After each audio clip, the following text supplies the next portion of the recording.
नमस्ते हजुरहरू सबैजनालाई। आज चाहिँ म दसैँ पछि है धेरै दिन बाद चाहिँ फेरि आइराखेकी छु। अनि कारण दसैँले गर्दा पनि अलिक बिजी भएर पनि कन्टिन्यू टाइम दिनु पाएको थिइनँ, अनि सरी सबैजनालाई है।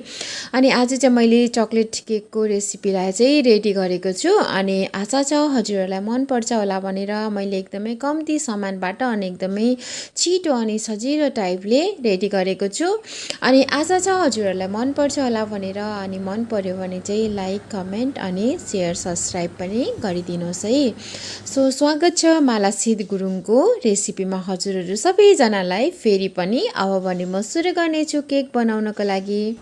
मैले चाहिँ यो केक आटाबाट रेडी गरेको छु र त्यसरी नै मैले 2 कप आटालाई चाहिँ यहाँ लिएको छु। अनि 1 कपभन्दा अलिकति कम्ती चाहिँ फेरि 1 कपको 1 कपभन्दा अलिकति कम्ती चाहिँ चिनी पनि एड गरेको छु। तपाईँहरूले आफ्नो टेस्ट अनुसार एड गर्न सक्नुहुन्छ। त्यसरी नै मैले 3 चम्मच चाहिँ यो कोका पाउडरलाई पनि एड गरेको छु।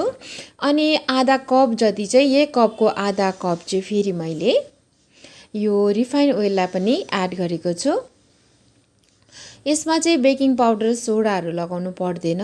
त्यसरी नै मैले अब यसलाई राम्रोसँग मिक्स गर्छु। अनि यो चिनी चाहिँ मैले नर्मल चिनीलाई एड गरेको छु र खाने यो पाउडरलाई एड गरिनँ।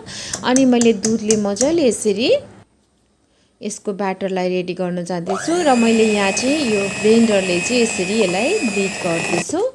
यसरी गर्दाखेरि चाहिँ एकदमै छिटो अनि मजाले मेल्ट पनि हुन्छ र सबै राम्रोसँग मिक्स पनि हुन्छ, राम्रो ब्याटर रेडी हुन्छ। सो रेडी भइसकेको छ। अब मैले यो सिल्भरको एउटा बोलमा चाहिँ यो बटर पेपरलाई एड गर्दैछु। हजुरहरूले बटर पेपर छैन भने चाहिँ तेल लगाएर ब्रसले अनि त्योपछि यो मैदालाई डस्टलाई यसरी लगाउँदाखेरि पनि हुन्छ। यसरी मैले चाहिँ अब यो बटर पेपरमाथि चाहिँ राम्रोसँग यसरी ओइललाई पनि लगाउँदैछु। यसरी लगाइसकेपछि चाहिँ मैले यो ब्याटरलाई चाहिँ यो बोलमा चाहिँ लगाउँदैछु।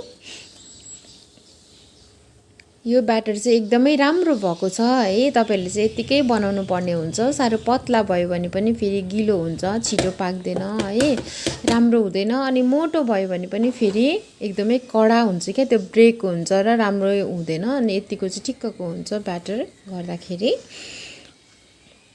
यसरी ढकढक बनाइसकेपछि चाहिँ यो मैले भाँडालाई चाहिँ अघि 10 मिनट भइसकेको छ प्री हिट हुन दिएको हैन। अन्त म यसरी लगाइदिन्छु।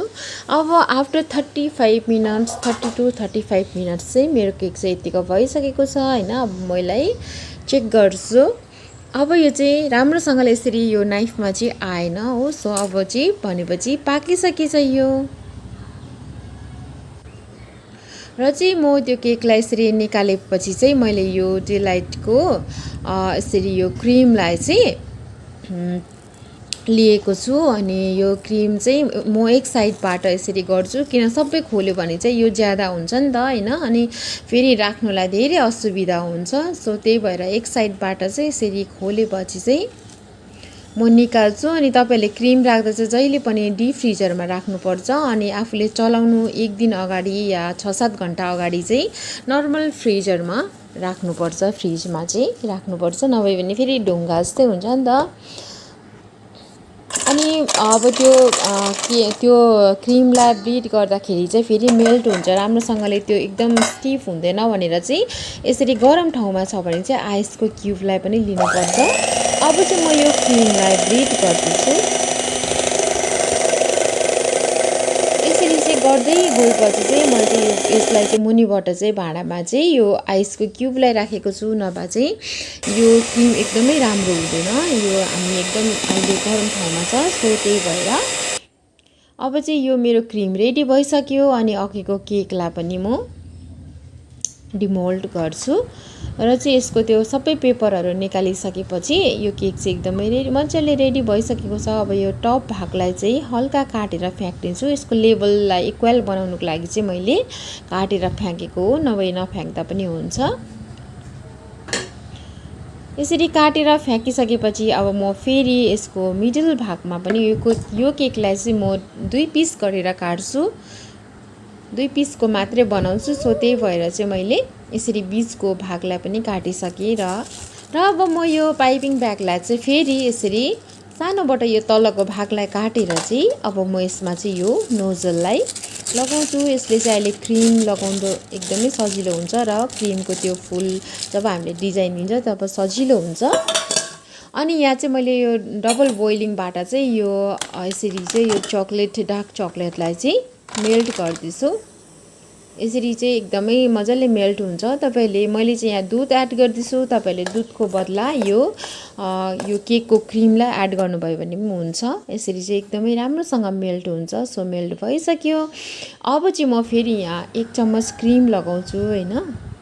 क्रिमको माथि म यो केकलाई राखेर चाहिँ अब फेरि म यो चिनी र पानीलाई मेल्ट गरेर एउटा सिरप बनाएको थिएँ, त्यसलाई चाहिँ म फेरि माथिबाट लगाउँदैछु राम्रोसँग।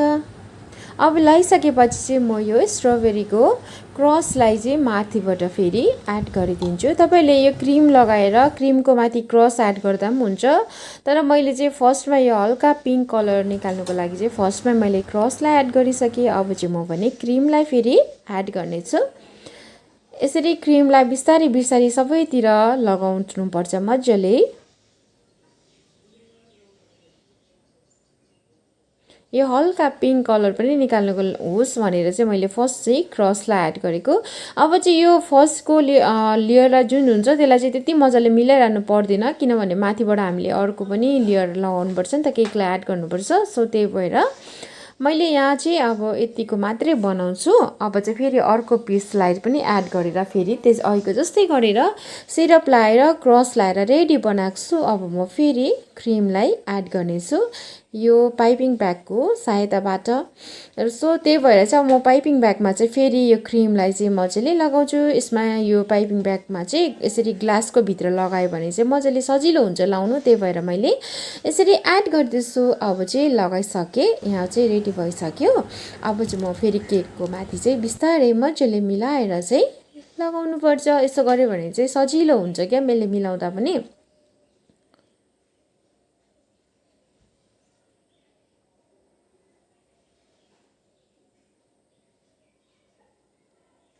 तपाईले क्रिमलाई ब्लिड गरिसकेर चाहिँ बाहिर ज्यादा टाइमसम्म राख्नु हुँदैन, किनभने मेल्ट हुन्छ नि त, राम्रोसँग बनिँदैन।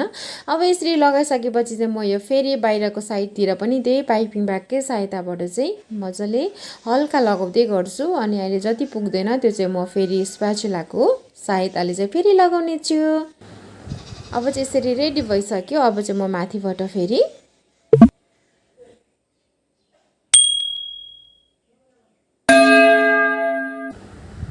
यसरी मजाले स्प्याचुलाले यसरी मजाले मिलाउनु पर्छ। अब यसरी यो तलको जुन चाहिँ यो साइडमा पनि यसरी लगाउँदै लगाउँदै यो क्रिमहरू जति पुग्दैन त्यति तपाईहरुले स्प्याचुलाको सहायताले चाहिँ यसरी लगाउनु पर्छ।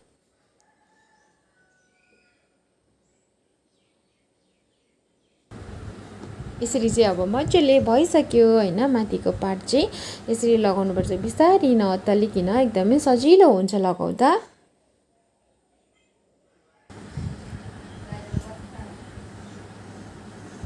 अब यो तलको भागलाई पनि हल्का चिल्लो बनाउँदैछु म, र चाहिँ यसमा म त्यो अर्को एउटा उसको सहायताले चाहिँ अर्को एउटा डिजाइनबाट बनाउँदैछु।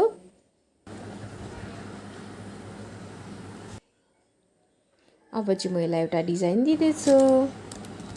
सो अब चाहिँ म यहाँ अघि जुन चाहिँ मेल्ट गरेको चक्लेट थियो त्यसलाई चाहिँ फेरि यो अर्को पाइपिङ ब्यागमा चाहिँ यसरी लगाउँछु।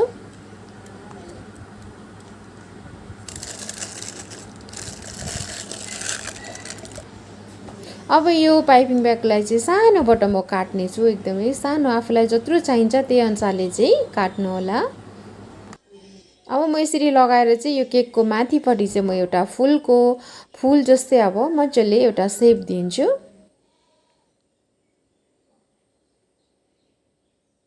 शेप भन्दा पनि एउटा डिजाइन चाहिँ बनाउँछु माथिबाट। यसरी मैले बनाइसकेँ। अब भने चाहिँ म फेरि अघिको नोजलबाट चाहिँ त्यो पाइपिङ ब्यागबाट चाहिँ यसरी माथिबाट बनाउँछु। यो चाहिँ एकदमै सिम्पल छ अनि सजिलो। तपाईहरुले फर्स्ट टाइम बनाउनु भयो भने एकैचोटि फर्स्ट टाइममै मजाले बनाउन सक्नुहुन्छ, कुनै अप्ठ्यारो छैन अनि एकदमै सजिलो पनि हुन्छ। र यो तल साइडमा पनि म यसरी बनाउँदैछु। क्रिमले चाहिँ हल्का डिजाइन बनाउँदैछु। एकदमै सजिलो हुन्छ यो बनाउँदा। अनि तपाईँहरूले बर्थडे या जे पनि अब हुन्छ नि एनिभर्सरीहरू गर्दाखेरि मनाउँदाखेरि केकहरू यदि टाढो छ अब अर्डर दिनु सक्नुहुँदैन भने घरमा पनि सजिलोसँगले बनाउन सक्नुहुन्छ।